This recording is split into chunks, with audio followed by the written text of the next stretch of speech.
Hello, everybody. Look at As that. we welcome you inside, let's get our framing right, to the DLLS Stars postgame show. A win. Who says you have to dominate a hockey game to win? In fact, you probably don't. A rope-a-dope tonight for sure, as the Stars absorb pressure most of the campaign, but in the end, they get a win, and an important one over the Vancouver Canucks. We will break it all down here in the next 60 minutes. We have Sean Shapiro, Craig Ludwig, Sam Nestler. I'm Owen Newkirk, and we get to play the who's in a hotel room and who's just in a poorly designed guest room. Sorry, Sam. Let's get to our face-off collection first and foremost before we get to all the fun. Look at the shirts, face-off collection. Get them now before they go away. I know Luds will be up having nightmares if he doesn't get his shirt soon. So go to alldls.com, buy your shirt, support DLLS and all things good about Dallas hockey, and we will be very happy for your patronage. All right, fellas, what's our initial thoughts? Let's go with, I was going to say someone in Detroit, but that doesn't narrow it down enough. So let's go to Luds for the initial thoughts. I'm surprised you didn't change into your Moose Mode shirt, although I don't know if you packed it, because that was stunning. But Mikko Rantanen wasn't the big storyline of tonight, but he sure did give us a highlight. Yeah, it's tough to jump on anybody's wagon except the goaltender. Once we get past the halfway mark of the first period, maybe I think we were all a little. Well, at least I was like, oh no, not this again. So, but I'll tell you what, I guess that's a good sign, right, Sean, of a goaltender that lets in an early one and he regroups himself. And the other thing is well, I don't know if this was by design or it was just Gully trying to ease off, but there's not a forward that had a 2 in front of their number when it comes to minutes played tonight. So I be honest with you, I think he probably couldn't find anybody tonight that had that extra little jump. But unfortunately for this club, they've got some guys that don't need a ton of chances and have to probably play their best all the time to be able to put the puck in the back of the net. And that's what Rantanen and Robo, they keep on moving along. Yeah. For me on this one, it's a lot of this goes to, I couldn't help but watch this game and think about one of the things early in his career for Jake Oettinger for me was he told me how he took a lot of lessons from the veteran goalies he was around early in his career. The Ben Bishops, Braden Holtby, and Anton Hudobin. And tonight was a very much, I watched Jake Oettinger play tonight, and it was very much a lessons of time spent around Anton Hudobin. I don't think it was one of those where for the first goal, and we'll talk about it obviously, was not good. It's a carbon copy of what happened the other night against the Islanders. It's not a good goal. I also don't think Jake ever really found his footing super well tonight. Like, I think technically speaking, he was not, if you're going to go through the way you should or shouldn't play the position in a technical perspective, I thought he struggled tonight in that way. But what did we talk about yesterday? Or 2 days ago now, since it's after midnight where Luds and I are. We talked about him being an athlete. We talked about him finding ways to battle. And Jake Oettinger had his B game today. And he went out and found the way to play his best possible B game and did a really good job with it. And I think that's my big takeaway from this, because he didn't get everything all sorted that we talked about earlier in the week, but this is how you start doing that. If you can have this game, if you can make awkward looking saves in the third period with the right pad where maybe you're a little slow getting there, where you can get over with the blocker. He did all the right things tonight, even if there's still the work to be done. And so Jake won his B game, and I think that's a very important skill for a goalie to have, because you're not going to have your A game every night.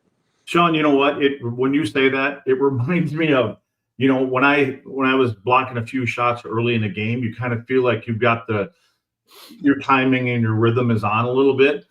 And then there's a lot of those other nights where they're just hitting you and you don't even want to get hit with them, and you're actually trying to get out of the way. And maybe that was the kind of night for Jake. I mean, they were finding a way that, and I guess in a way, he at least was in the net because, you're in the vicinity of it.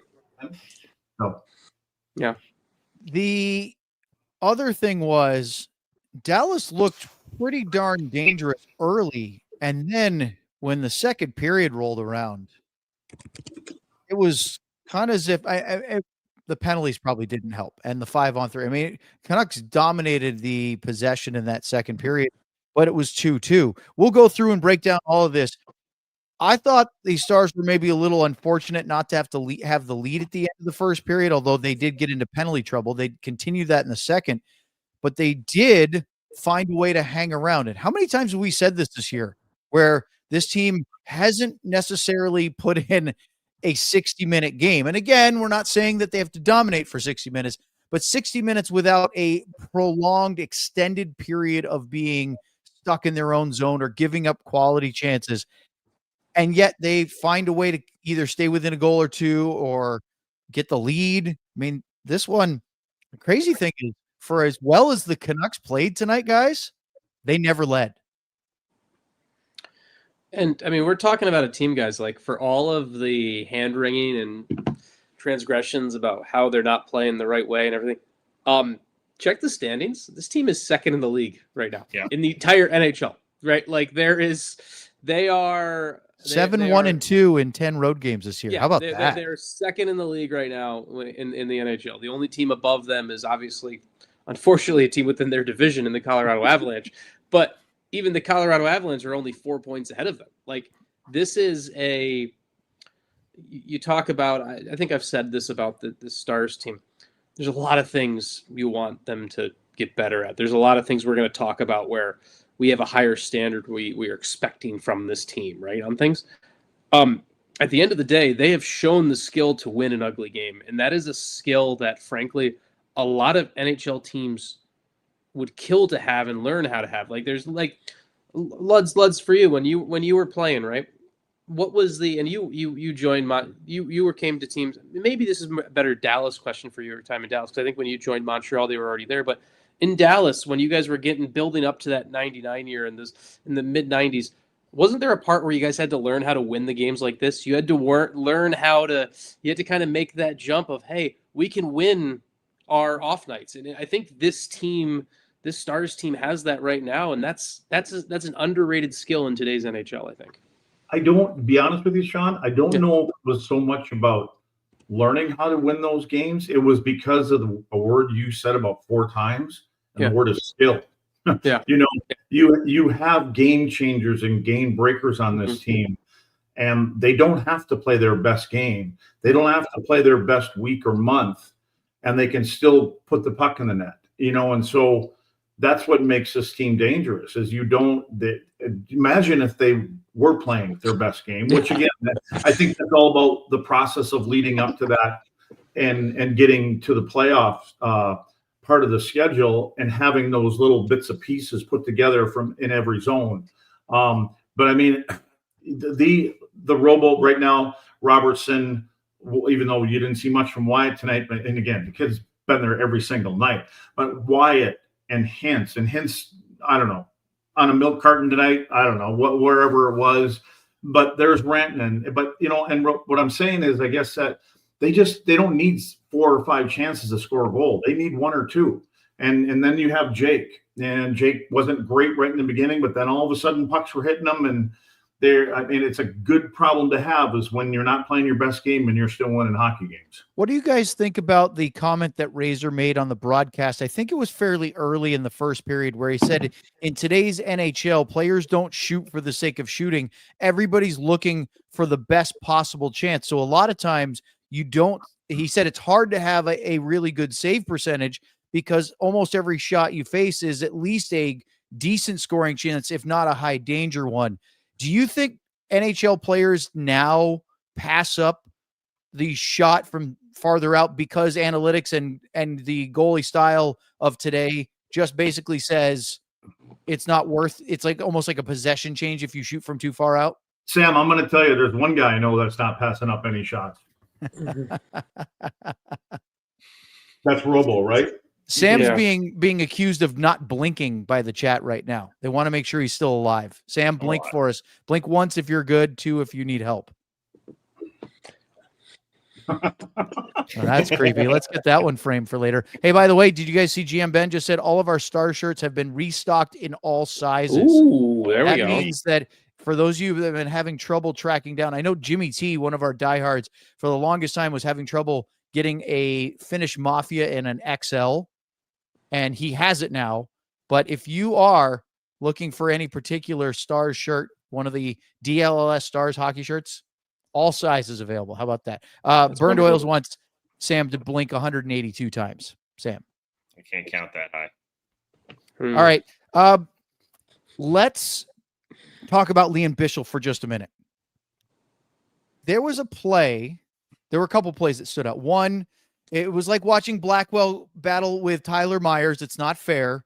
He stepped up on the left side, right around the blue line on Connor Garland and just flattened him. Now, again, he's probably lucky if he's going in at Sam's height, and Bichsel is a tower. But then later in the game, how about Bichsel nearly grabbing the shoulders of the EP25, the defenseman Elias Petterson, and he looked like he was ready to throw down and ragdoll the guy, but then decided, oh, wait, no, I'm not going to do that. Love to hear somebody else take this one. Anyone else want to bag on Liam Bichsel? I don't know where you're going with this, Owen. I want to hear Luds talk about it because you're not bagging on him. There's a real conversation here, right? Because he's clearly consciously trying to avoid confrontation in those areas. And you always talk about the eye contact, right? Even if you're not going to get into it, there's no eye contact with Liam Bichsel. What does that mean to you? Well, again, Owen said something about, well, Dudley doesn't want him taking any penalties, but I don't think anybody can play that way. You know, I mean, I'm just saying in general, part of Liam Bichsel's game is a physical game. And if you're going to play a physical game, then that's going to, if somebody's there, then you do what you're supposed to do or what you're capable of doing. So, but again, like for Liam, he's still a young kid, right? And I think he has to be comfortable doing that. But at some point, I want to see him get mad, you know? So. You think that the whole Corey Perry thing in the conference final last year still lingers in people's minds? I can see it, but I don't. I mean, I don't think it does for Bichsel. I don't think it lingers in his mind. Well, maybe it does linger in his mind because it should. I mean, if you have to watch it, but you know, again, I don't even think this should be a conversation with him. To be honest with you, I think he just needs to get his game in order, which it is. It's getting in order. He's a physical guy. His timing, he gets positionally every once in a while, but again. It wasn't easy for big players to play 30 years ago in a game that wasn't as fast as it is now. To be a big guy and playing a game today where there's all these little water bugs running around, and so now your positioning becomes even more. It has to be in order where you are, and sometimes you have to lay off a little bit from putting a big hit on certain players just because of their quickness and what kind of skill set that they have. You're really just trying to corral them to go into a certain area of the ice where they're not as dangerous and not allowing them to get to a good area of the ice. And again, that's part of the learning process for any defenseman, any player, especially with a guy that is that big. But the one thing that we know, the good thing is Liam Bichsel wants to hit people, and so that as a forward coming in there and again, anytime that you can take somebody's focus off of what they want to do offensively to go, oh, well, here comes this guy again, that's a bit of an advantage that you have. The other thing I want to bring up real quickly before we get to our first ad break is check out the time on ice usage tonight. Now, granted, the penalty trouble the Stars got into affected this in a way, but Miro Heiskanen led all skaters for the Stars with 28 minutes and 13 seconds. I say for the Stars because Quinn Hughes ended up with 28:31. Then you have Essa Lindell at 25:48. Again, you expect those two to be the leading minutes players on the team. Number 3, all players, forwards or D, Alexander Petrovic with 22:06. And then Bichsel for the D was number 4 at 18:57. What do you guys think right now? Obviously, I have to ask Luds about this. What do you think about Bichsel and Petrovic, particularly Petro, the way he's played and stepped up with the absences of both Harley and now Lyubushkin.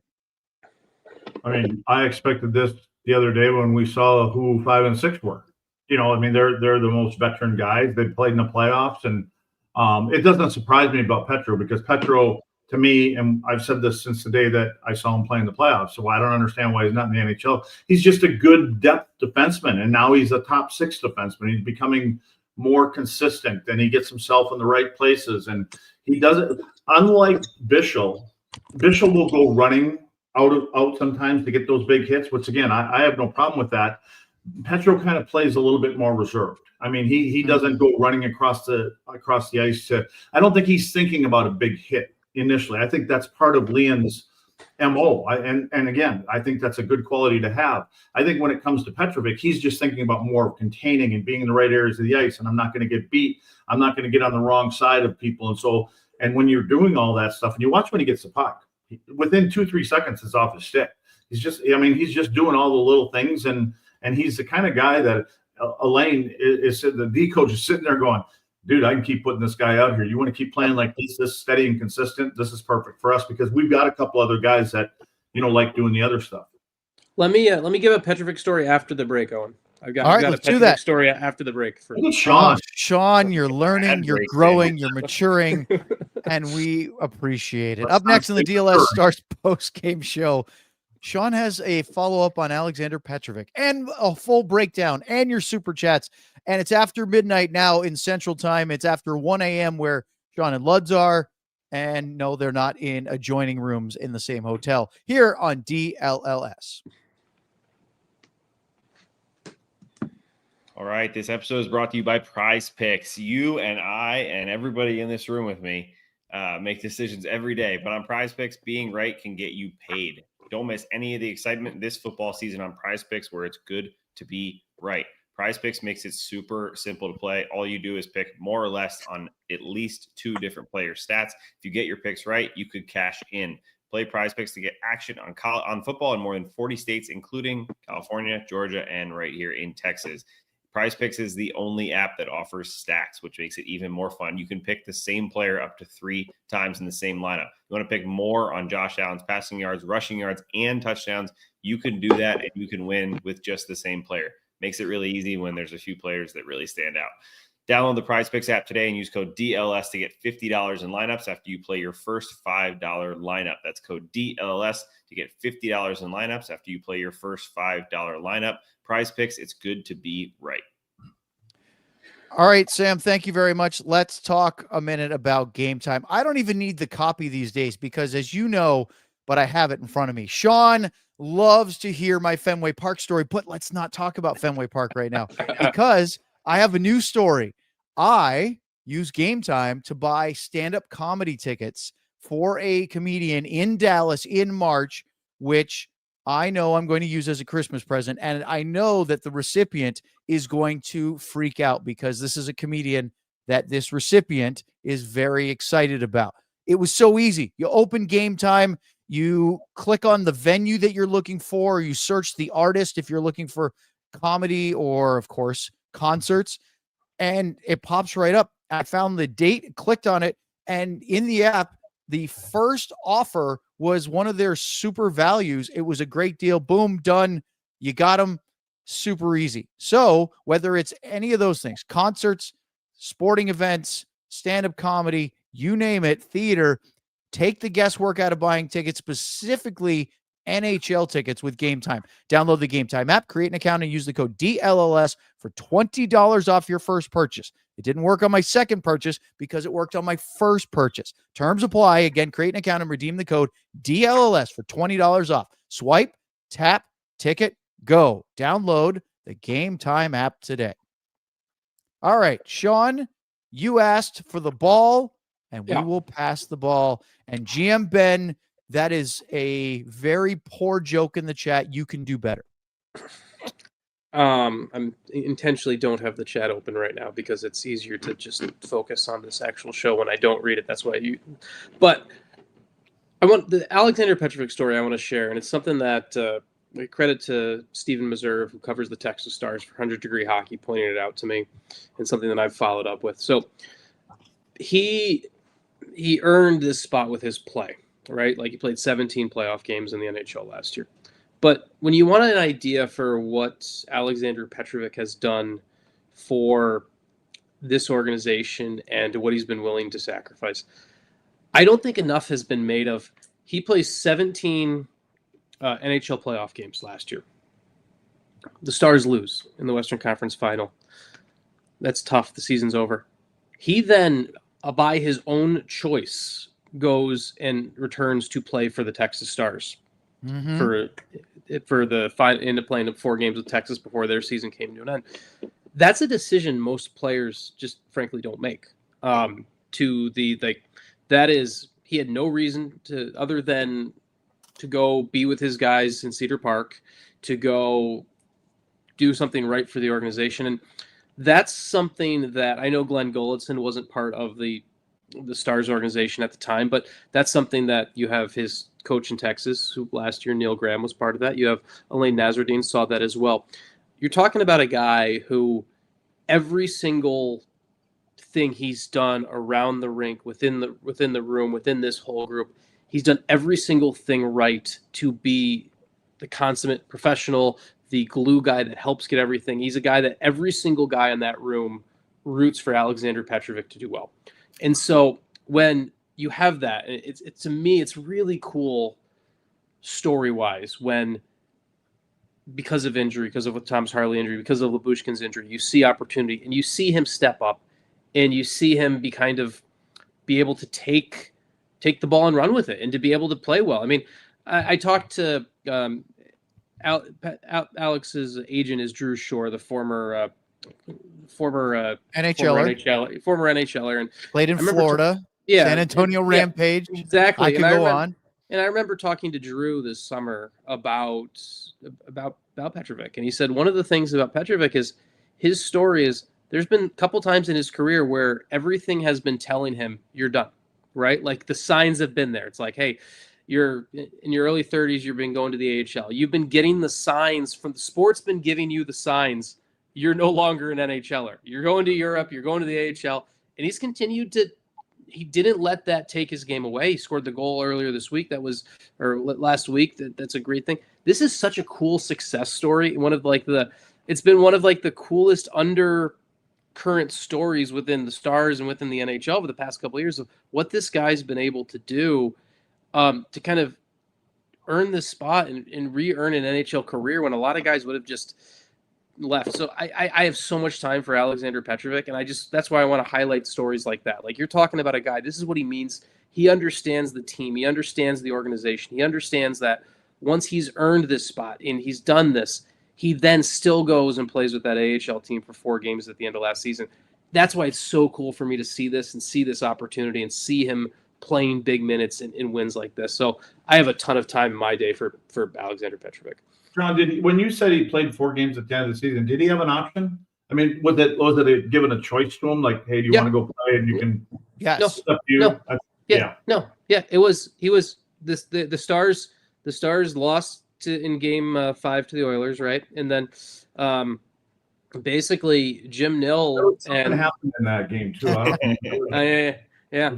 But basically, Jim Nill and Scott White then had the conversation with, and Alex has a family, right? Like, and the lease had expired down. Young family, by the way. Young family, and it was the whole like when they went to go to the exit interview part of it. He actually, from my understanding on it, he actually came up to them initially of like, I want to go help Texas still. Like, this is the type of guy we're talking about. So it was not. Nill and Scott White were ready to say, "Hey, your season's over. You've earned the break," and it was his choice to go do that. So, okay, so Luds, I'm positive he hasn't seen the movie Napoleon Dynamite, but earlier in the chat, GM Ben was being a donkey, but he made actually a really good contribution just now, and he wrote, Ryan, if you can pull up the GM Ben chat from 12:15 Central Time. He asked, do we need a vote for Petro shirt? Sean and Sam, you have to pick that up because we know you've seen that movie. We don't know if Luds has. I like it. I have not seen that movie.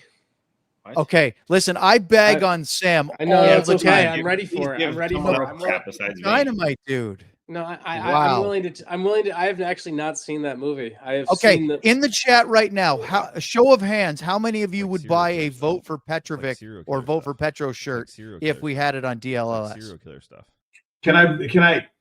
I understand the concept, but what are we voting for? I just heard the drop, Ryan. I heard that barely. Serial there. killer stuff. Yeah, it was What are creepy. we voting for, though? What's the vote for?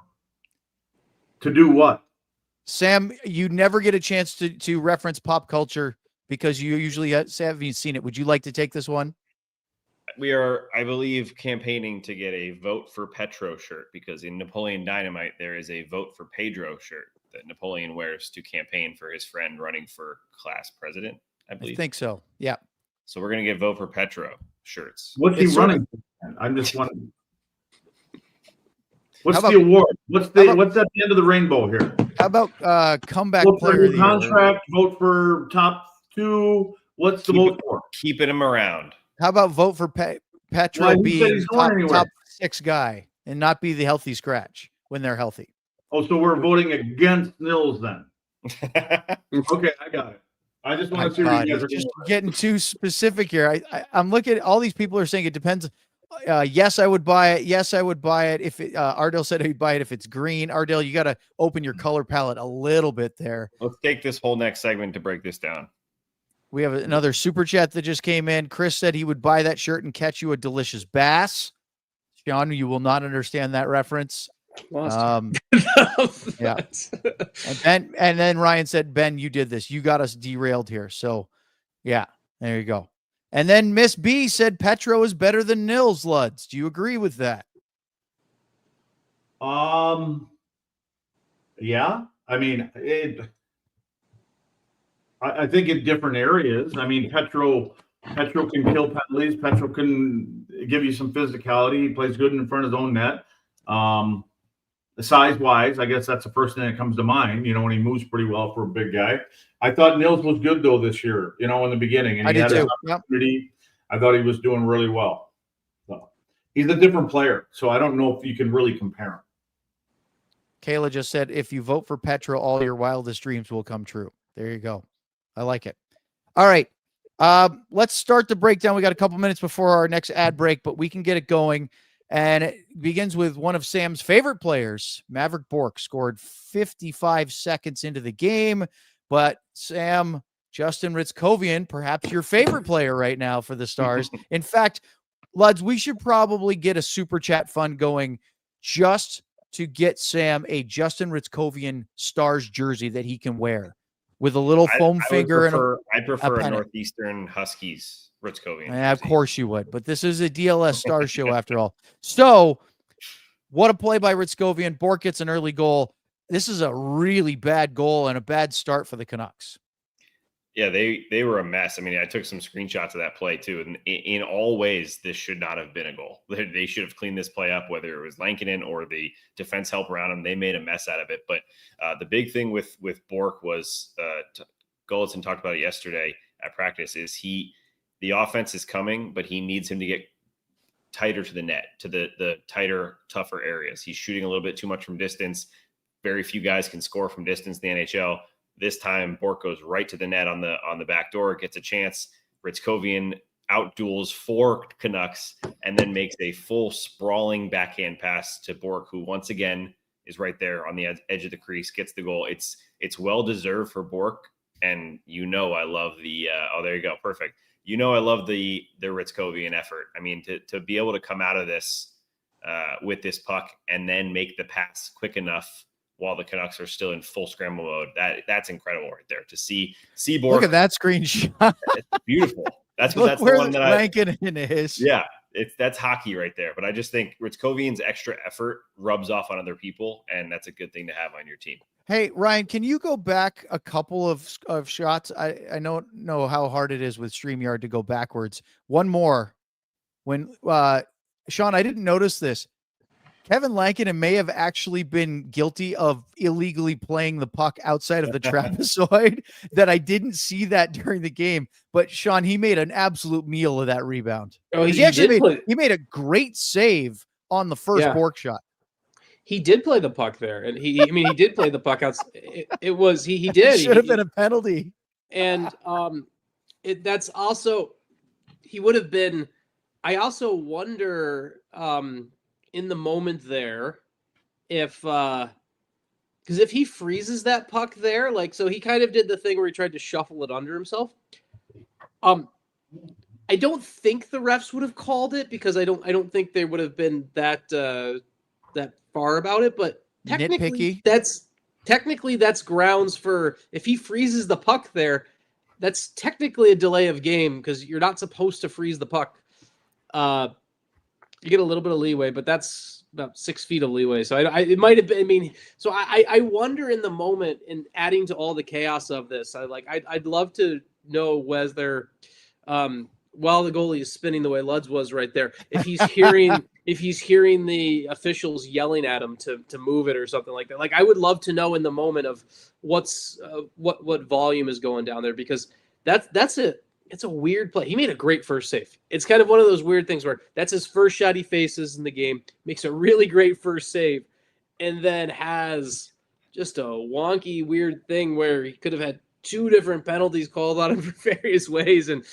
But I don't know. Mavrik Bourque, 3 of his last 4 goals against the Vancouver Canucks. If he played all 82 games against the Vancouver Canucks, I would never have any problems. So, he has only one more time against Vancouver, so he's going to have to find a way with others. We're going to take a quick ad break, but when we come back, we have the other moment from goaltending, or at least that's how I saw it. We'll find out if the other guys agree with me. And then the goaltending got a lot better here on the DLS Stars postgame show.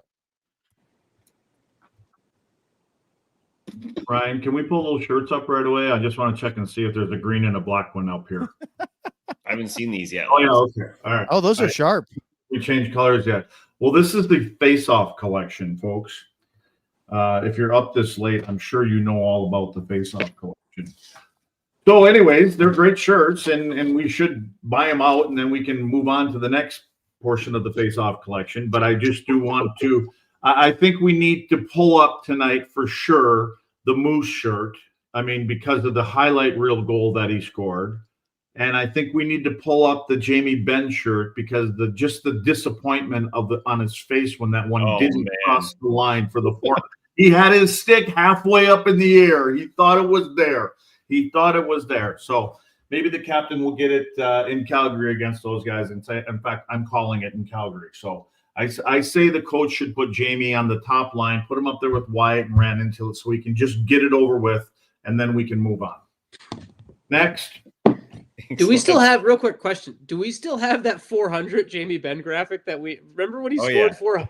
And then we still have that graphic away. Was sitting there? Liam Bichel in Detroit? Yes. When that was the second time. Wasn't one overturned too before that? Yep. Yes. Yeah, he's going to get one eventually, but it's not going to be in Vancouver. All right. I believe it's Sam for Supporters Club. Yeah, I'm going to tell you guys about the Supporters Club. As Lud said, don't blink while you do it. If you're up this late, you already know about the Supporters Club. Well, if you're up this late, there's 300 of you guys watching right now at 12:30 Central Time. That's beautiful. Supporters Club is where it's at. Exclusive emojis, exclusive badges, behind-the-scenes footage, all kinds of fun stuff. If you could put Luds' face in the chat, that's enough of a reason to go right now and sign up. So before we get back, guys, to the breakdown, I wanted to share something with the group and with our viewers because we did a prize picks read. Well, Luds will enjoy this one. I tried a prize picks lineup tonight. I keep forgetting to do that. I did one on a Liverpool game a while ago, which Luds doesn't care about, but I did one based on Stars Canucks tonight. And you can do anywhere from 2 to 6 selections in your lineup. So did you go over 6 dives per game or what? No, not on this one. I actually did 5 dives on a $20 lineup. And I won $8, what also means that I lost $12 because it was a flex play. I got 3 of 5 right. And let me read them to you guys and tell me which ones you think I got. Well, you probably know because you've looked at the stats. But anyway, Jason Robertson, more than 0.5 goals. Hit that. Liam Bichel, more than 3 hits. He had 4. Jamie Benn, more than 0.5 points. He did indeed get an assist. The 2 I got wrong, and I was sure these were not stretches. Mikko Rantanen, more than 0.5 assists. And Kevin Lankinen, more than 23.5 goalie saves. Mikko had a goal, but not an assist. What other saves are there?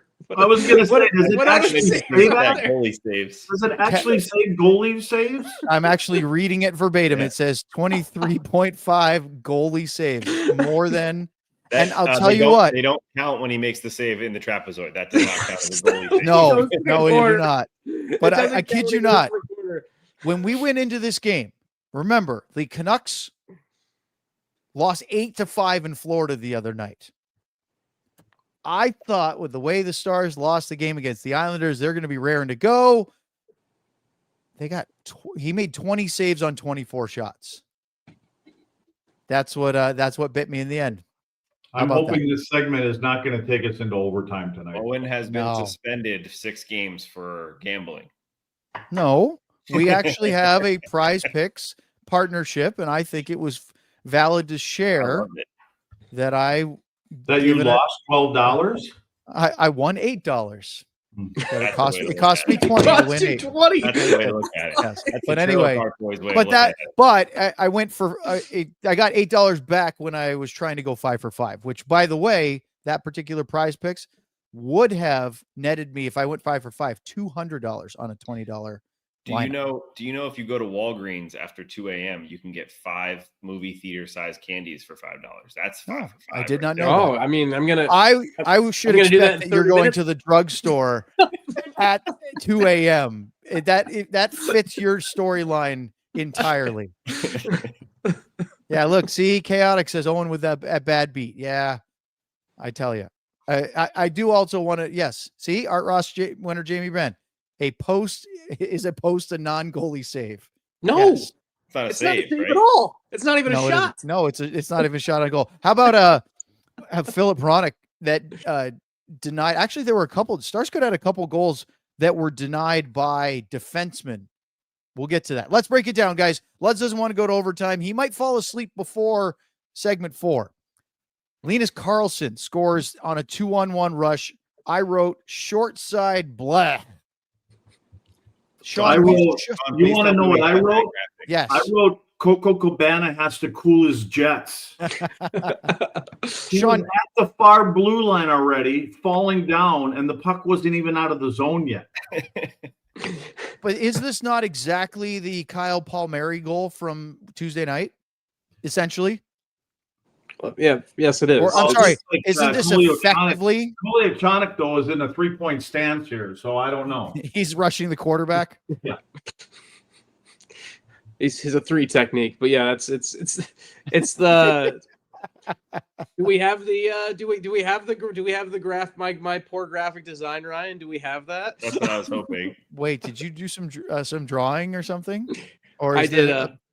With The Office. It's the office. It's the office. It's the office meme. Corporate needs you to find the difference between these 2 pictures. They're the same picture. Yeah. there's They look identical. it's not as easy for Ryan on our StreamYard platform to do that quickly, but yeah, in all seriousness, though, that's the one that, I mean, Ludge, you talked about it. Sam or Sean, you talked about it. Yeah. If the defenseman has the passing lane, doesn't he have to play the shot and not get beat short side on that? Yes. Also, you know for a fact that the Canucks looked at the last game and they said, "Oh, Yeah. if you get a chance, you know what? Maybe shoot short side on this guy on the rush." So, Yeah. Sean, Wouldn't you Sean, think? I'm curious, Sean. Is he? I know we They talked actually about it had a lot, Sean's but picture that he Yes. drew for our show Yes. yesterday, printed out and put in the Canucks dressing room. They said, yes, "You aren't that's going to believe this DLS Stars podcast. They've unlocked the secret to Jake Ottinger." Is it, Sean? Is it a positional thing? Is it a reaction thing? Is he making himself small? What is the issue on these short side shots? I mean, we talked a lot about it yesterday. One is he's got to trust the pass is taken away, which he doesn't trust. And then the other one is he's just been whiffing with the blocker, right? Yeah. And that's a great later in the game, he makes a pretty good blocker reaction save when the rest of his body is going 16 different directions. So we know it works. It's just maybe he's just got to get his legs dancing a little more, I guess. Or maybe he just has to give up one really ugly one in the warm-up so that he can get it out of the way. Yeah, get it out of the and way. And then lock it in. Yeah. All right, let's talk about Jason Robertson, because he has now scored goals in a 5-game goal streak and a 6-game point streak, as he has now 9 goals in this run. He just can't be stopped unless he whiffs on the puck, which we'll get to later. He's just feeling it. His whole, how many times do we see him on that side of the ice kind of use the circle as a guideline, turn and shoot? And he doesn't need to take a look. You got to give him credit because he puck jacks, I think it was Sherwood. He takes the puck off of Sherwood, and then he just turns and fires it. And I heard Razor on the broadcast say something about that. I think he said Myers had something to do with it. Myers wasn't in the vision of the goaltender, so that I could find. So, but Robo just here's where the puck jack is. I don't know. Sherwood probably doesn't see him, but Robo just has so much confidence now that he's turning and just he's got his spot. Again, he's one of those guys that knows every dimension of the net, and he knows exactly where he is on the ice in the offensive zone. Mm-hmm. So Robertson scores. It's a 2-1 Stars lead. They've, shaken off the early bad goal from their goalie. That was at 7:44. The Robo goal was unassisted. So was the Linus Karlsson goal. And Dallas is up 2-1. But then this was a theme tonight. Stars taking penalties. And boy, did they get quite a few. In fact, they put the Canucks on the power play 5 times in the game. Kudos to the penalty kill, because they gave up a power play goal to the first one, which snapped a 13 straight penalty kill success streak. And then they stopped the next 4, which we'll get to. But this one, Elias Petterson, EP40, gets the goal on an absolutely mad scramble in front of Jake Oettinger. Luds, when you watch this goal in, it was Pettersson's shot at the right post. Sherwood got a stuff on it. DeBrusk had a chance, and then finally it was Petterson. I thought it was DeBrusk that knocked it in. They ended up changing it to EP40 later in the period, I think maybe even into the first intermission. But is there anything the Stars could have done better on this one? Everything. Well, I don't like, here's another example. I don't like how Miro gets boxed out right off the hop. Essa, to me, is up too high to be recovering. And again, I'll go to Blackwell. And this, to me, more than Miro getting boxed out like this, he just plays loose, and he doesn't want to fight for that ice against people. He allows them to get there to start with. But I don't like where Blackwell is. I find that they worry about the offside guy. And if you play in the right spot, it's hard to get it to him. And so do we got one more shot on that or no? Is that the last shot there, Ryan? Probably. I don't know. He's not talking to us. But that's his last one. If you go another second or two, Sherwood comes in and gets another whack at that. And that's because he comes right down the middle, and Blackwell's off to the right-hand side of Jake. He's outside the post on it. And it's like they're taking away that the tap-in play is what it would be, but it's got to come through a bunch of bodies. And we just let people come down the middle. I've been very critical about that offside guy. Again, if your structure is good over here, a lot of times that pass won't even be attempted because generally it's not going to get through. And when it does, it usually gets tipped but sometimes that happens when you're shorthanded. And that's one of the saves that we see Jake make quite a bit, as a matter of fact. Luds, I'm curious. Sean talked about it, I think, yesterday. Jake's giving up, the easier shots, short side or whatever. Like, it's always big as a goalie, lacrosse, hockey, whatever sport. Take away the short side from where the shooter is, because if he picks a corner on the far side, good for him. It's very hard to do. Defense, you're saying the same thing, right? They're giving up the easier path to the net because they're trying too hard to take away the far side that probably shouldn't get through anyway. Is that kind of go with what Glenn Goldson's talking about, of them thinking maybe a little too much? I'll be honest with you. I don't know what they're doing, but this pattern was how they killed last year too.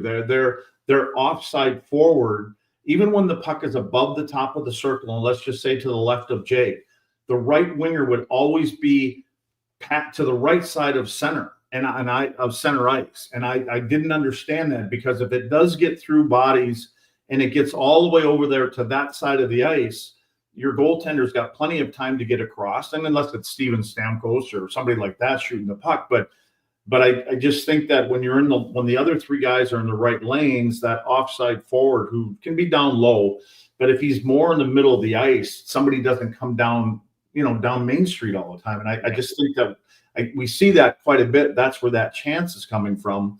And maybe and maybe it's like, we believe Jake can get from here to make that save, and versus going all the way across. I don't know what their philosophy is, but again, like I say, if you have your sticks in lanes and you have, where you're supposed to be, a lot of times they won't even attempt that pass. All right, it's 2-2 in the breakdown. We'll finish it up and get to your super chats, and we will not go to overtime unless you really pay for it, and then Luds will be very annoyed here on the DLLS Stars postgame show. You can already see he's getting upset. George is getting upset. Well, go ahead, I'll Sean. make this quick. So you should become a diehard if you're watching. Those are famous last words, by the way, with you. If you're watching this show as we're nearing 2 a.m. on the East Coast and 1 a.m. Central Time and midnight everywhere else, you're definitely a diehard type person. So become one. Do this little code. You get to join this awesome community. The Discord is there. We call it Blood's Damn Discord. I believe we still call it that. And on top of that, in a long time. There's going to be in about 7 hours from now, 6-7 hours from now, there'll be a newsletter, right, fresh in everybody's inbox. So go to alldls.com/newsletter. See, I knew that without even having to read it off the screen. Beauty. It's free. It's great. Gets you everything you need. And become a diehard. Join the community. And let's get to the next part of this ad break. The ad break is the ball knower bonus. And I've told you guys a lot about this, but if you don't know it, let me tell you. Very simple. You go to our website, alldls.com. You click on merch. Then when you're there, up at the top, they have a little link that says ball knower bonus. Click on that. You can pick between various games for the week, including Cowboys, Eagles, a great opportunity to pick who you think's going to win. Then you buy $25 or more of merch, all the way up to a maximum of $250 from our All City DLLS store. If you get your ball knower bonus pick correct, you will receive a gift card for the same amount you spent, basically doubling your money, effectively, Sean, doubling your money. And in doing so, you get dudded up in some wonderful DLLS merchandise that, frankly, I shouldn't be talking about because Luds enjoys it so much. I don't want to take away his fun. But that is very easily the ball knower bonus. All right, boys. Let's finish this one off. Second period, there were no goals, but there were a ton of chances. I thought that the Canucks had all sorts of great ones. Sherwood whiffed on a second period. Well, we're gonna go through. We're gonna go fast now. So there's no goals in the second period. We can skip them. We only talk about goals with that one, so we can. Skip no, we do not. How about the Jake Oettinger save on EP40 on a rebound with his blocker after he poke checked Connor Garland, and then Garland from the corner tried to slide one behind his back, behind Ottinger's back, and missed. But that save, Sean, yes, if you're still awake and not getting too crabby and grumpy, yeah, he needs a nap. It's past his bedtime. Sean, that save by Oettinger on Elias Petterson was really, really athletic. Yeah, I mean, early in the show I talked about Oettinger won his B game. That's one of those where a little bit out of sorts, kind of going all over the place, and just makes a save as an athlete. And so that's what I asked for on Wednesday, and we got it. So definitely steps in the right direction, and obviously a big one in this game. That's in this game where the offense eventually came, but they needed them trailing 3-2 is a much different game than being 2-2 going into the third, I believe. Yeah, they were outshot 25-14 through 2. He was really good in the second. Sam, Jason Robertson, after they were getting just pummeled with chances, they set up Blackwell sets up Foxa for a wide open look in the slot. Great save by Lankinen. Robo should have scored. He whiffed on it, And then I think he had enough to score, except for Filip Hronek got in his way. Yeah, that was one of the weirder plays that I think I've ever seen. The fact that Jason Robertson is scoring on all the shots he's scoring on, and he's not able to score on Look at that right here. I mean, that doesn't that go is in. so ridiculous. And it's not like he didn't have the puck and it was in his skates and he's never really got it. He completely whiffs on the shot attempt, and then Hronek comes over and gets a piece and kind of chips it out of the way. And watching Robo after that one was similar to watching Jamie Benn after the puck almost crossed the line for his 400th. That is unbelievable that did not find its way in. Yeah, by the way, I had to gloss over the Jamie Benn save. chance. Yeah, that's a non-goalie save. Sean's right. Luds, your 3. favorite guy that's not smart at hockey, but he went to Harvard, was the hero tonight as well. His name is Colin Blackwell, and we should give him a moment of praise. I will say, though, that this was all, for me, it was mostly Radek Faksa. Yeah. Faksa recognized that there was a race with him and Quinn, and Faksa knows he's obviously not going to beat him by going straight ahead. He turns his back to him, gets Quinn to bite on that. Quinn's on the wall, and Faksa just throws that little backhand into an area. And Blackwell, listen, he finds a way when he gets into these areas. He can. It's not like where you think, oh well, this one ain't going in. Now you're kind of leaning towards somehow he's going to get this puck past the goaltender, and he does again for a big goal. You know it's going high because he has a banana curve on that stick. He can't 56-degree wedge. Yeah, he can't shoot anywhere else. He's got the street hockey Milek one that you just kind of like. Yeah, you bend it. Kind of like worked his way in. Like that's what he's got. Sean, I'll give you the first swing at the Mikko Rantanen goal. Oh, it was pretty. It was. You talk about that's why that guy is one of the best hockey players on this planet. He tried to do it the other night too, and he got pushed off the puck. Do you guys remember that? Was it against the Islanders or was it the Flyers where the Flyers game? He tried to do that same move, and I'm trying to remember the defenseman. He played it really well and just bodied him off. But look at this thing. This is just. Let's just.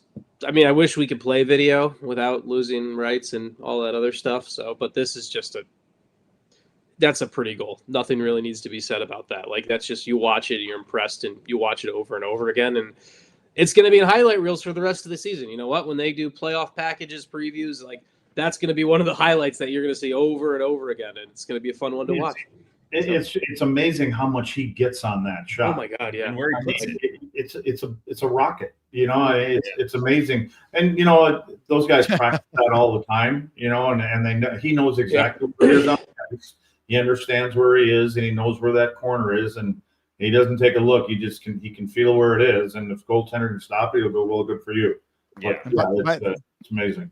By the way, kudos to Jake Oettinger. One last save on DeBrusque. Mid-slot from Quinn Hughes, 6-on-5, with I think only a handful of seconds left. He gets the win. He's actually only now 3-3-1 in his career against Vancouver. Many times he's been Demco'd, as have the Stars. But Thatcher Demko's hurt again, so he's not playing. All right, guys, let's go to Super Chats. Let's see how fast we can get through these ones tonight. There was only a handful of seconds left in this. Yeah, well, you got a few minutes left, Luds, and you can see the counter on your screen. So this is what I wait for. Is this part of the show? Okay, Sam, we're going to do one bing bong because it's difficult on StreamYard. So you only get to hear bing bong. Actually, Ryan, play it again because I was talking over it. Bing bong. There we go. Okay. Stars at Night 99 with a Darian Hatcher and a Jake Oettinger. Jake stood tall and the Moose was loose. Star 1, 2, 3. Okay. All 3 stars, I think. Oh, I see. Jake and the Moose, all 3 stars. That's interesting. Chaotic. Thank you for Sam for translating this handle because I was calling it something completely different. With a Heiskanen and a Rantanen, the Moose goal was pure unadulterated filth. Nice to see it happen for the Stars instead of number 88 doing it against the Stars.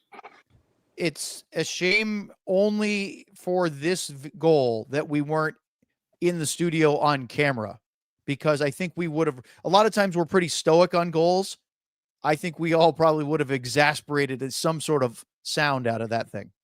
Next one is Ardell with a Ludwig, of course, and a Rantanen. Huzzah! Huzzah. Now, of course, we go to Biden's diaper with a Haskin and a Rantanen. Diaper had to be changed after that Moose goal. I swear that might be one of Lud's extended family writing in. And then maybe this one, because then we go to Craig's buttwig again with a Hatcher and a year after the cup. I'm down a sock after that Mikko goal. Let's go. Oh, yes. Oh no. It is no. Stars. Guys, it is very much DLLS Stars After Dark. They said it, Katie. I didn't say it. I love Misty 1985 with a Madonna and 99 cup year. Glad Stars got the win instead of the Blackhawks in the game I was at in Chicago. They blew a 2-0 lead, then lost in regulation on a Kraken power play goal after a Bedard unsportsmanlike conduct penalty. That sounds like a wild night at United Center. He deserved it. Did he? Yes. He deserved it. I'll have to go back and look at it. Aaron Robertson with a Heiskanen and a Rantanen. This is here just to annoy Luds. I am very much in favor of that one. That finger blaster again, 911. I was cracking up at that one earlier. And then we have K, either Levy or Levy, with a Heiskanen 99 cup year. Oh, and a bet for you. Over under 3 games for Ben to reach 400. Actually, let's put this to the panel. 3 games from now, or are we saying 3 games like as in Saturday against Calgary, or are we saying over the next 3 games? Let's go with that. Will Jamie Benn score goal number 400 sometime on this road trip? Sam says no. Sean?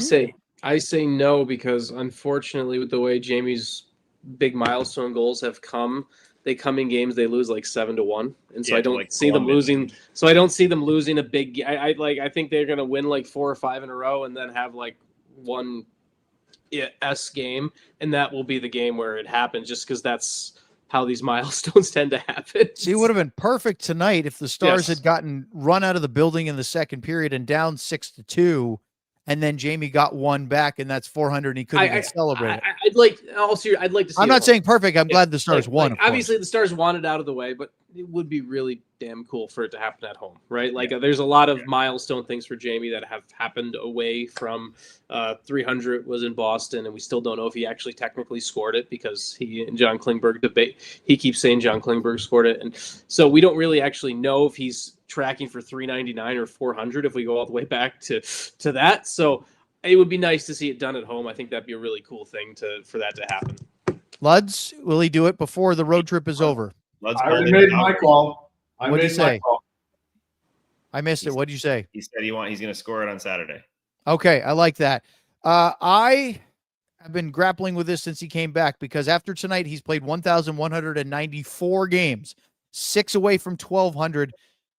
My hunch is he gets to 1,200 games before he gets to 400 goals. So I'm going to say he doesn't score on this trip, but I'm cheering for him. As Sean said, it would be great if he did it at home, but frankly, let's get it over with, because he doesn't want the spotlight on him for that anyway. It's something good to happen in Edmonton. Guys, Calgary on Saturday night, same late start, same late time, Central Time. I'm not thinking it's a big bet that this is the game that Casey DeSmith plays. I think they looked at it and said, not only does Jake get to play in Vancouver because Casey didn't have a great game against the Canucks in October, but Calgary is awful.